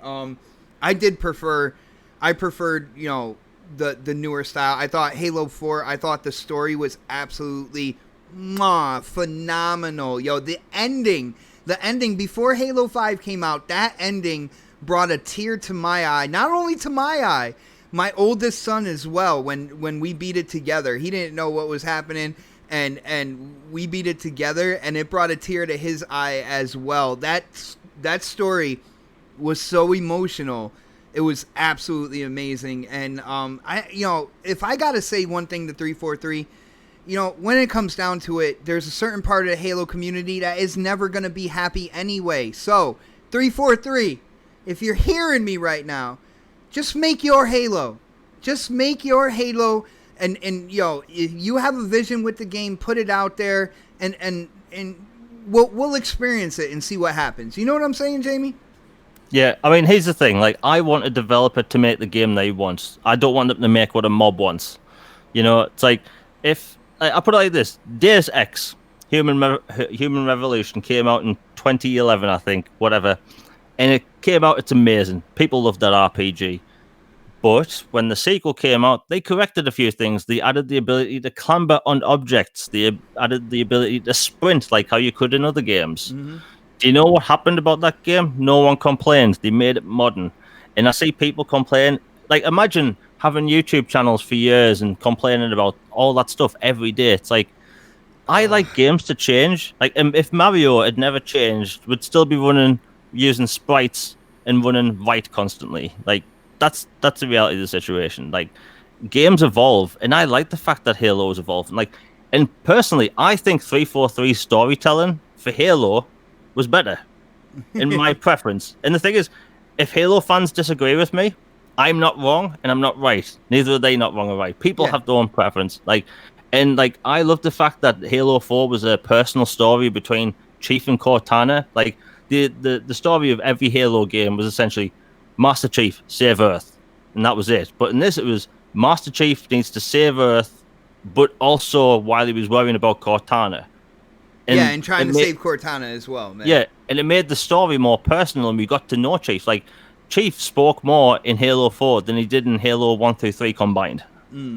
Like, and for me, I liked that. And was Halo 5 disappointing in the campaign? Yeah, but that multiplayer, though, that multiplayer was amazing. Oh, yeah. And yeah. And again, Warzone Firefight, I thought that was fair when it came to games as a service stuff. I never bought a single pack with real money. Never needed to. You know, it's all a learning process. I just want 343 to make their game their way. Not the game. Like, and the thing is, if they come out and make something, if they make a game that I like and there's just one thing or two things that I don't like, that's me. That's me that I don't like it. It's not them, you know? I just feel I feel like in this modern day and age, the feedback fans give, or should I say, air quote fans give, can sometimes hurt games. We never see gameplay for games anymore because of the scrutinization, if that's a word. Like, people pick games apart whether they look amazing or not, and it's unfortunate because let's face it, if you worked on a game for years and my bad. Real quick, I got to shout out Dennis Haas. Like, with you talking, I think you have a fan here. Dennis says, "Wait, are you saying that people can like what they like? Blasphemy!" And of course, he's being funny about that, man. I think he is in the same boat with you, brother. Like, awesome. The thing is, I think like games should evolve, but if people don't agree with me, that's fine. You know, people play Fortnite every day for years, and it's basically the same game with updates because that's what it is. And if people want the same thing over and over again, okay. But I personally like stuff to change. I love the fact that genres change over time. I mean, hell, if RTS games stayed where they were when I first started playing them, they'd look terrible and they'd have AI that didn't work. Thankfully, RTS games evolved, but it's like every single genre changes over time, and every game should change over time. And you know, it just is how it is. And like, look at me with Mass Effect. I'm a huge Mass Effect nerd. I know too much about Mass Effect, possibly for my own good. And the thing is, I love the fact that Mass Effect 1 through 3 changed. You know, the first game I would refer to as Star Trek 2009, the movie. I'd refer to Mass Effect 2 as Saving Private Ryan, and then I refer to Mass Effect 3 as Transformers: Revenge of the Fallen. Oh, damn. I like all three for different reasons, but they're completely different. Yeah, definitely, bro. Definitely. That kind of like that movie analogy, put things in like I'm learning how you think and what you like. And I know you love Mass Effect and everything, but I'm getting more insight into that, which is really awesome. But Jamie, I do have to say, it is about time to wrap it up, bro. Like, our first episode is pretty much in the bag. And, you know, with that being said, I know there was stuff we didn't cover. You know, there were some people on social media like, how can you talk about Xbox every week?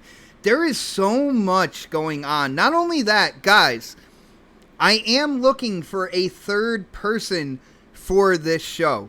I am looking for what, me and Jamie are calling an Xbox historian. And it's not just somebody who has played like OG Xbox and Xbox 360. I'm looking for somebody to join this show that really has a love for the 360 and the OG Xbox, can name off developers, years that games were released, publishers, like, so, all the nuances within the OG Xbox kind of like community and era, the 360, the nuances within that community and era. So we are looking for somebody else to join this squad. And while I'm saying that, shout out to ATL hitting up that super chat. I just want to be I just want to be this show's first super chat.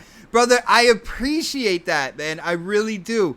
And Sir X-Man has taken that crown, by the way. He right off the bat, as soon as we went live, Sir X-Man was there with the super chat. But trust me, I appreciate the support all the way around, guys.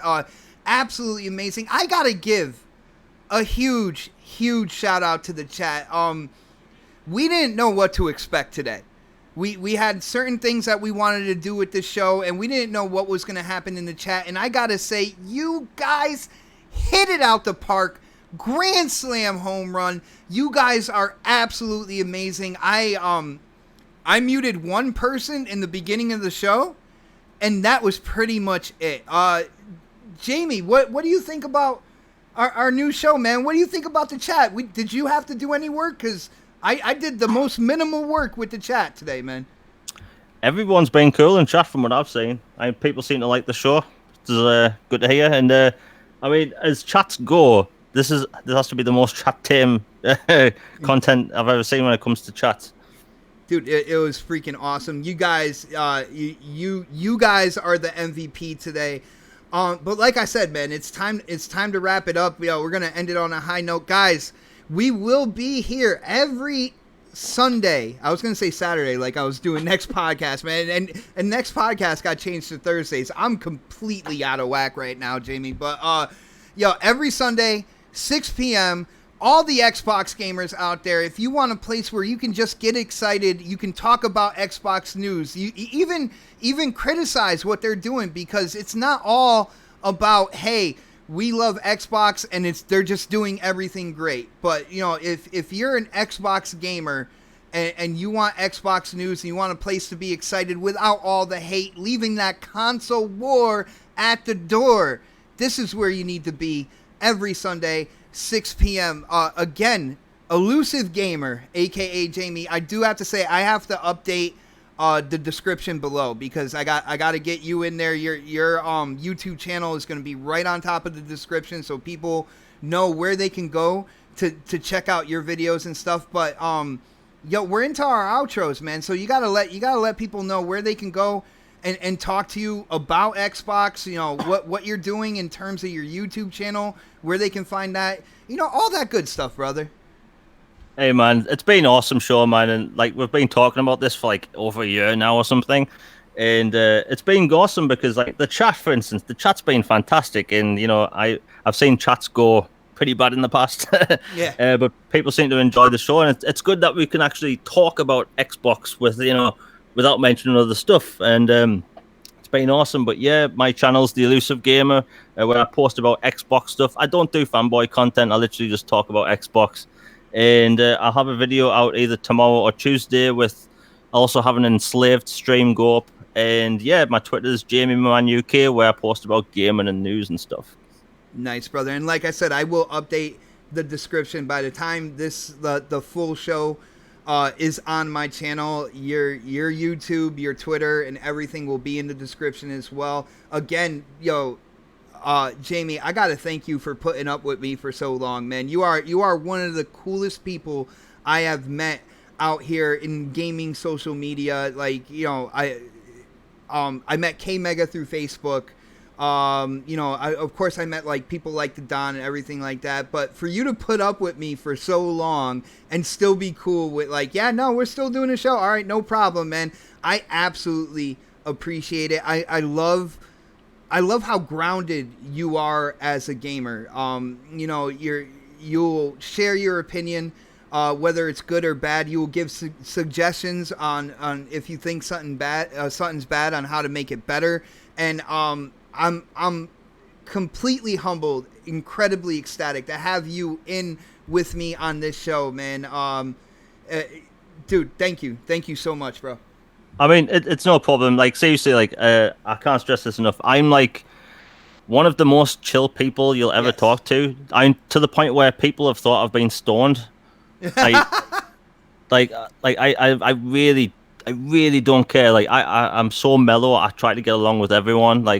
Yes, I do have a one strike policy on Twitter where I will block people if they slightly annoy me. But other than that, hey, other than that, like I don't care, man. I'm all good. Like again, I'm chill. Like I've got patience. Like if anyone ever needs out, like I'm always there. You know. That's beautiful. Absolutely beautiful. And again, shout out to you guys in the chat. It is time to wind it down. You guys are absolutely amazing. Shout out to my moderators, because I know you guys were watching the chat and just waiting to put down that ban hammer, that mute hammer, whatever you want to call it, and to make sure this is a positive place to talk about Xbox. Guys, again, every Sunday, 6 p.m., we will be here. But until then, you got to keep it gaming. And everybody in the chat, you got to keep it Xbox. Have a great Monday, guys.